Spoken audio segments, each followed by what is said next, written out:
washanga zoni yetu hai. Hey, what, nephew. Bwana, mambo vipi? Namna gani? Sasa mimi leo nephew nimekuja kuongea na masela vidume. Yaani mara nyingi nimekuwa nikiongea kina dada, leo naongea na vidume.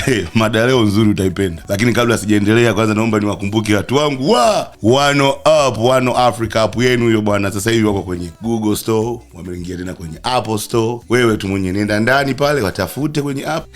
Alafu subscribe, ni follow. Utaniona pale. Anyway, kabla sijaendelea zaidi, kwanza kwa masela wenzangu, dada zangu, sogeni niwaambie ni siri hapa. Sasa ukiona vikundi vya wanaume au wanaume 6, 8, 10 na kuendelea, hapo zinakuwa tabia nyingi sana. Kuna wale sasa kwenye vikundi vya wanaume, kuna wale tabia zao, idea zao zote siku zote utasikia bana, kila kinachohusisha habari yake kinaingiza pombe, kinaangaza mambo kama ya umalaya na nyama choma, yani mambo ya kwenda kula bata. Yani hao jamaa, yani story yake ikianza lazima ina include hivyo vitu. Au kuna wa pili, huyo anaga mpango, yani huyo anaga chochote, ila yeye anakataga, ana crash kila idea. Utasikia bwana, twende usiji kwa fulani hivi na hivi, kuna nyama bwana, manyama nini bwana, huyu bwana jamaa anapenda kweli kula manyama, mapombe bwana, huyo jamaa huyo, yani hao kazi ni kucrash tu, hawanaga mpango na chochote, na idea hawana. Sasa kuna hao wanaokujaga na athari hao. Huyo anataka kwenda lakini hataki kwenda. Utamsikia, jamani, pombe lazima tushazeeka bwana, kesho tena tuanze kuamka asubuhi mahangover ya pombe za nini? Unajua pombe sio nzuri kimwili, mbaya kwenye organs zako bwana.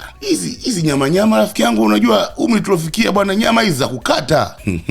Hao hapo kwenye kundi. Alafu kuna wengine sasa. Huyo mmemsema kwenye group kwamba wewe mke wako anakushika sana, utoki siku hizi, wewe unakaa sana ndani. Huyo ile idea yake utasikia kila mkitoa idea tu. Tunaondoka saa ngapi?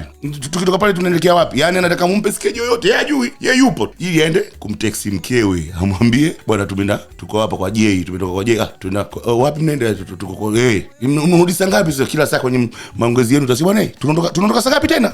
Huyo naye kwenye kikundi yupo, anakuwa mtu asila kwa sababu amumpi habari kamili. Alafu kuna hao wengine sasa, hichi tu kikundi cha watu fulani hivi na wajua. Huyo mnataka kwenda naye, lakini nyinyi mnajua kabisa tukifika hii sehemu jamaa taharibu. Yani tukio linaanza tu jamaa ameshaharibu. Mnataka kumwacha, lakini mnajua kabisa atajua mmemwacha. Kwa hiyo huyo sasa mnakuwa mnatoa habari afu amtoi yote yani. Yeye anakuambia poa, ina noma. Kwenye chicha yeye ndo wa kwanza kulewa.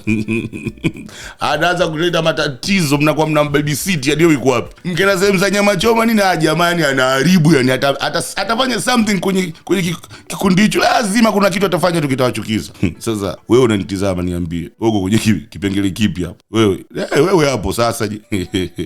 Haya bwana, nephew leo naondoka nasema hivi, mimi ni mbongo Tanzania, nawapenda watu wote. Mungu ibariki Tanzania. What